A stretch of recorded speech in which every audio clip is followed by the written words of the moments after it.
Alors déjà bonjour, à toutes et à tous. Donc moi c'est Louise Génini, Perrin.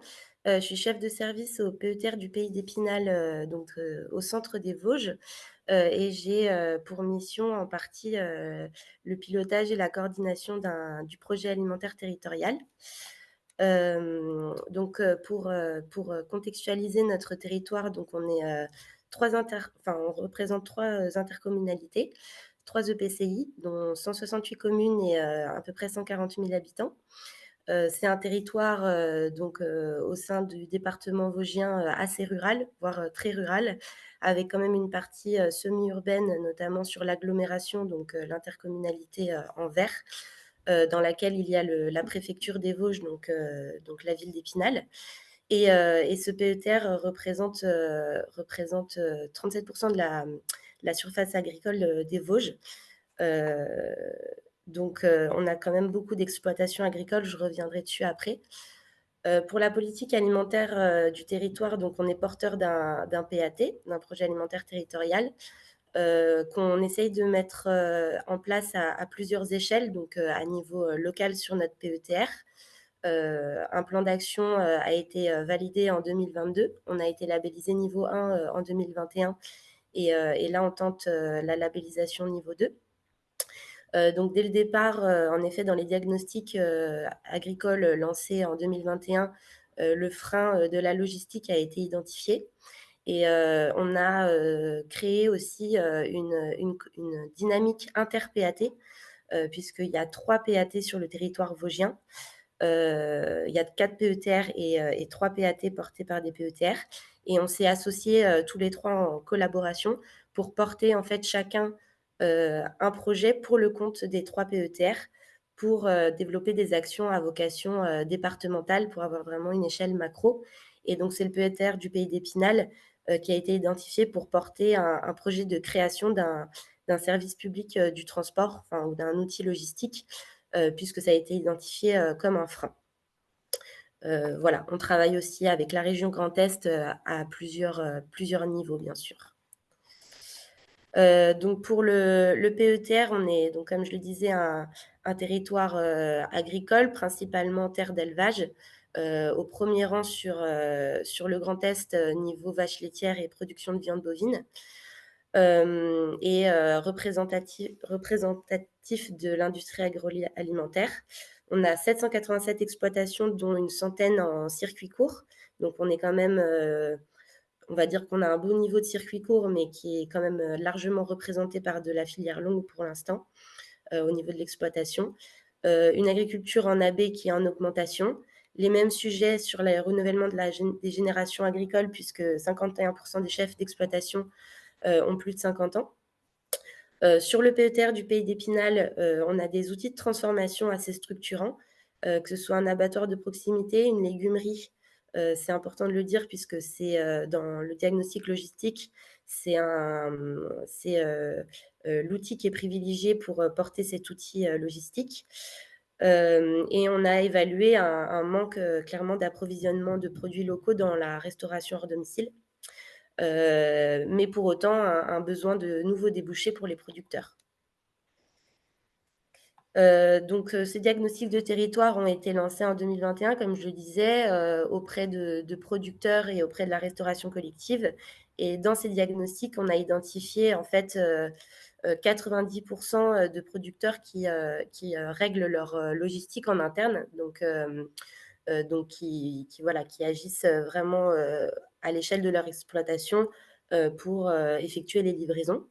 Des freins principaux qui ne sont pas seulement la gestion des livraisons et des problèmes logistiques, mais aussi, le sourcing ou la méconnaissance de l'offre, locale et bien sûr, le coût, notamment pour la RHD qui empêcherait, un approvisionnement local. On a une plateforme aussi, qui, fait, facilitateur entre les acheteurs et les producteurs sur le département qui est Agrilocal, mais qui ne règle pas ces problèmes logistiques. Donc il y a quand même un besoin, une nécessité d'aller vers cette solution logistique.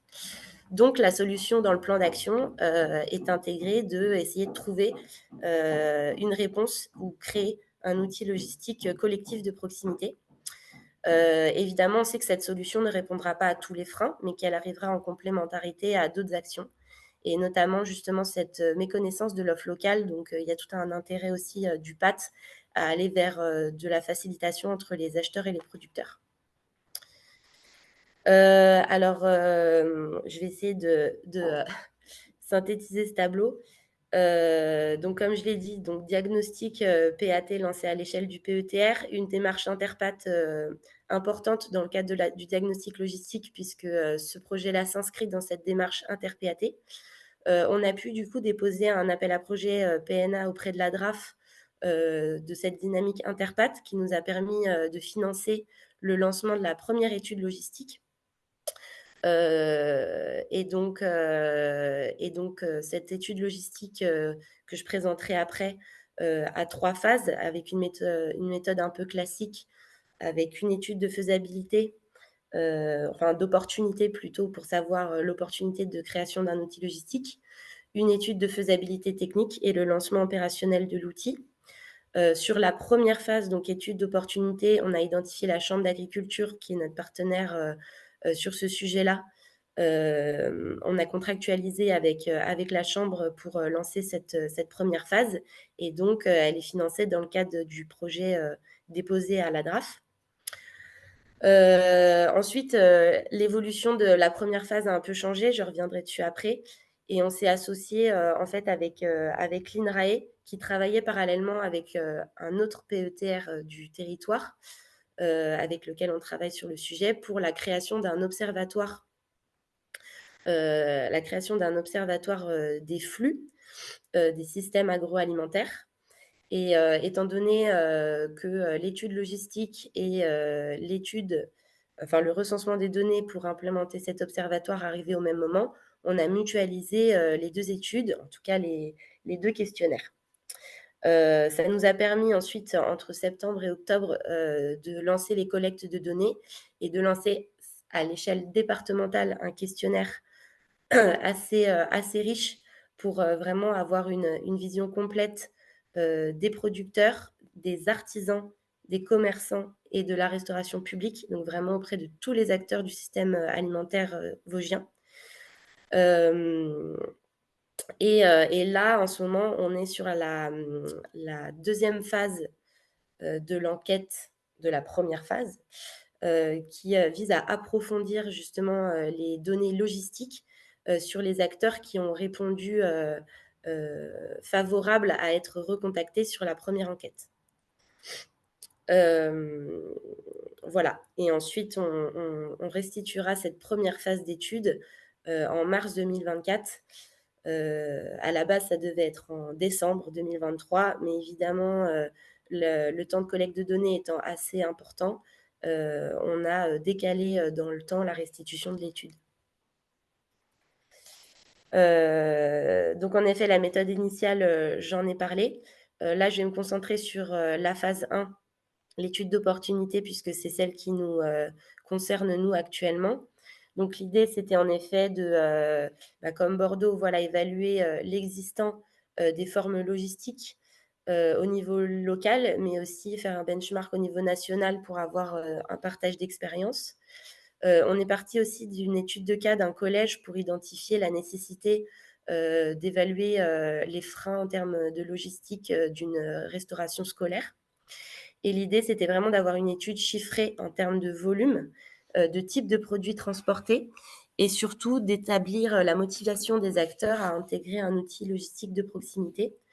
Donc via 2 enquêtes, l'enquête élargie qu'on a finalement mutualisée avec, la dynamique, enfin avec le projet de l'observatoire, des flux des systèmes agroalimentaires et une deuxième enquête plus spécifique, au niveau de la logistique, qu'on a restreinte cette fois-ci, aux seuls producteurs en circuit court et en vente directe, mais aussi en mix, donc à la fois filière longue et circuit court vente directe, aux magasins de producteurs, aux transformateurs et aux restaurations, hors domicile public. Pourquoi on va enlever, de ce deuxième questionnaire les artisans et les commerçants et les restaurateurs privés? C'est parce qu'au premier questionnaire, ils ont vraiment très peu répondu. Donc on a compris finalement qu'il serait plus intéressant de revenir vers eux une fois qu'on aura un outil opérationnel à leur proposer. Et donc l'idée lors de la restitution de l'étude, ce sera d'élaborer plusieurs scénarios, de mise en œuvre du programme d'activité de cet outil, pour proposer un cahier des charges précis afin de lancer la phase 2, qui sera une étude de faisabilité technique. Donc là, on ouvrira très certainement un marché public pour choisir un prestataire qui nous permettra de rédiger le programme d'activité, que ce soit en termes d'investissement, que ce soit en termes de localisation de l'outil, que ce soit en termes de modèle économique ou de réglementation juridique. Et enfin, une étape 3 pour accompagner le porteur de façon opérationnelle. Je tiens à préciser qu'on a ajouté une étape aussi dans cette méthodologie, après la phase 1. Il y aura très certainement des temps politiques puisqu'on travaille en interpath, pour essayer de valider, ce cahier des charges, donc il va prendre un peu de temps et on aimerait aussi lancer un atelier collectif avec les personnes interrogées qui ont répondu motivées, pour vraiment, convaincre de visu, à l'outil logistique et essayer de co-construire avec les acteurs concernés cet outil. Je tiens aussi à préciser que, au niveau du PETR, il a été, dès le départ un peu identifié, un porteur qui serait, une légumerie en insertion, qui vise à transformer donc des fruits et légumes, en 100 bio et circuit court et qui, alimente, la RHD publique notamment. Pourquoi? Parce que, cette légumerie est au centre, du PETR d'Épinal qui représente la zone de chalandise la plus, importante, sur le territoire. Après, voilà, rien ne nous empêche, au regard de restitution de la première étude, de modifier ce premier instinct. Sur, le bilan un peu, voilà de l'étude, étant donné qu'on avance, plutôt bien et les difficultés qui en résultent, heu, le fait de travailler en interpath est assez innovant et à notre avis plutôt pertinent, étant donné que là dans le benchmark, national qu'on effectue, lorsque, des outils logistiques comme ça ont été créés, à petite échelle, la massification après des transports, a complexifié les choses. Donc là, on part vraiment d'une échelle, macro, pour, identifier, voilà, des flux et surtout massifier les transports. Mais la difficulté, c'est en effet la largeur du territoire. Ensuite, la mutualisation qu'on a effectuée avec, l'observatoire, fait qu'on a travaillé avec des instituts de recherche, avec les 3 consulaires, CCI, CMA, Chambre d'agriculture. Mais il a été difficile en effet, de travailler, en termes de valeurs différenciées entre des consulaires ou, des instituts de recherche, qui a fait qu'on a décalé forcément le calendrier. Pour aller un peu vite, nous, le cadrage de l'étude, il se fait en B2B, c'est-à-dire de pro à pro. On va donc identifier les flux, en termes de professionnel à professionnel. Le but, c'est pas, justement, d'identifier des systèmes, logistiques, de groupements de producteurs qui viseraient à faire des points de vente directs auprès des consommateurs. L'idée, c'est vraiment, d'approvisionner, la restauration hors domicile, donc d'aller vers du professionnel agricole, vers du professionnel, de la restauration, en passant par les transformateurs. En termes opérationnels, du coup, l'enquête qu'on a lancée auprès de 6 000 ressortissants, a été très large. La difficulté, clairement, ça a été de constituer une base de données actualisée. Le temps, nécessaire à ce recensement, et qui va nous emmener forcément à une partie de relance, de certains producteurs et de certaines restaurations et d'effectuer des entretiens de visu, puisque je reviendrai après, mais sur les 6 000 questionnaires, on a eu à peu près 200 réponses, ce qui n'est pas assez. Heu, voilà, je pense que c'est bon sur ça. Tout le monde m'entend? Parce que comme je vois pas, Oui, oui, c'est bon. oui. Oui, très bien. Merci. Mince. Du coup, sur, les données, enfin les premiers résultats, de l'étude qu'on a pour l'instant, c'est intéressant, je trouvais intéressant de vous redonner l'étude, de cas du collège qu'on a effectuée. puisque ça confirme la nécessité de partir sur ce besoin logistique, puisqu'on a utilisé donc l'outil Logicoût, je pense dont on parlera plus tard, pour évaluer justement en termes de prix du coût du transport par kilo, le gain économique que ça pouvait représenter s'il y avait une massification de produits transportés. Donc, de base, le coût du collège en termes de transport, c'est 0,50 centimes d'euros par kilo, avec 150 tonnes de transport annuel transporté. Mais si on massifie ces transports à 300 tonnes, et ben, on gagne en dépensant 30 centimes d'euros par kilo transporté. Et ce qu'on a évalué, c'est une offre au niveau, enfin, un gain au niveau économique, un gain au niveau environnemental. On a évalué avec Logico 40 à 70% de kilomètres en moins parcourus. Un gain en termes de transfert de travail dans l'hypothèse où on allait justement vers de l'insertion, et un gain en termes de temps économisé sur les fermes. Donc, validation d'une nécessité de créer un outil logistique, ou en tout cas pas de créer un outil logistique, mais de travailler sur l'opportunité en termes d'outils logistiques. Sur le benchmark au niveau national, on voit que les modèles de l'insertion créent des difficultés au niveau de la pérennité économique de l'outil. Je pense que tous les outils d'insertion, c'est le cas en France aujourd'hui. Donc, on a un vrai questionnement sur un modèle d'insertion pour la création de cet outil logistique. Sur les taux de retour du questionnaire 1, donc qu'on a mutualisé avec l'INRAE et l'Observatoire des flux, on a quand même eu 15% de producteurs qui ont répondu, quand on se concentre que sur les producteurs en circuit court, vente directe ou mixte, sachant que les filières longues ont vraiment très peu répondu, donc ne se sentent pas forcément concernés par cet enjeu. On a une grosse représentativité aussi dans les producteurs qui ont répondu de l'agriculture biologique par rapport à ce qui existe sur le territoire vosgien. Donc finalement, encore une fois, on valide la nécessité de travailler sur la question logistique. Les points de vigilance qu'on a identifiés, c'est déterminer justement les utilisateurs et les bénéficiaires dans un premier temps de cet outil logistique, qui serait donc les magasins de producteurs, la RHD publique, comme je le disais, et pas forcément la restauration privée ou les artisans. Ce public-là interviendrait dans un second temps, sachant qu'a priori, il souhaiterait quand même avoir une proposition opérationnelle dès le départ, donc avec un outil qui fonctionne déjà. On voit aussi la nécessité d'insister sur la notion de service public de cet outil, donc réflexion sur l'implication des collectivités, réflexion sur le statut juridique d'un outil, réflexion sur quel type d'outil. Est-ce que, a priori, on aimerait éviter d'aller sur une plateforme d'achat-revente, mais vraiment sur quelque chose un hub un peu, hybride, avec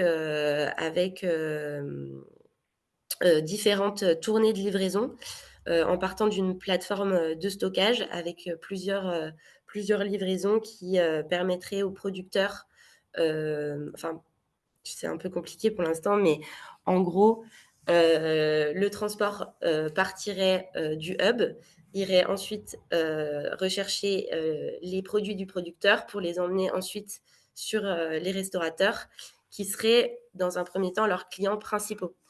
Donc, la recherche de nouveaux clients, de nouveaux débouchés arriverait en second temps.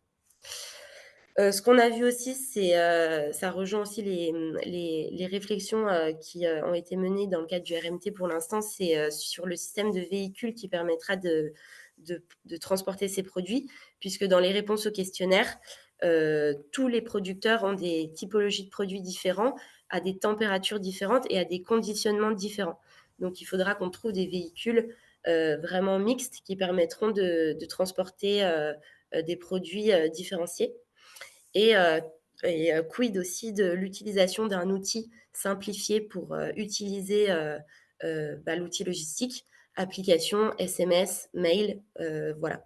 Donc toutes ces questions-là, on va les poser aussi dans le deuxième questionnaire, et qui va être lancé là cette semaine, dans lequel on va identifier auprès des personnes qui ont répondu au premier questionnaire leur fonctionnement logistique interne, et la perception du projet, hem, leur perception du projet, donc quel coût ils sont prêts à mettre pour cet outil logistique, là, et comment ils entrevoient le projet. Donc on essaye vraiment de co-construire le projet avec les personnes qui ont été interrogées.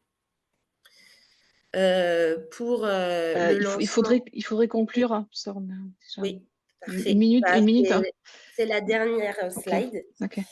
Voilà, c'est juste sur les lancements de la phase 2. Donc comme je le disais, on va rechercher des financements et on voyait des financements, européens pour le lancement de la phase 2, donc qui permettrait de définir le modèle économique, et surtout les coûts d'investissement, d'un tel outil.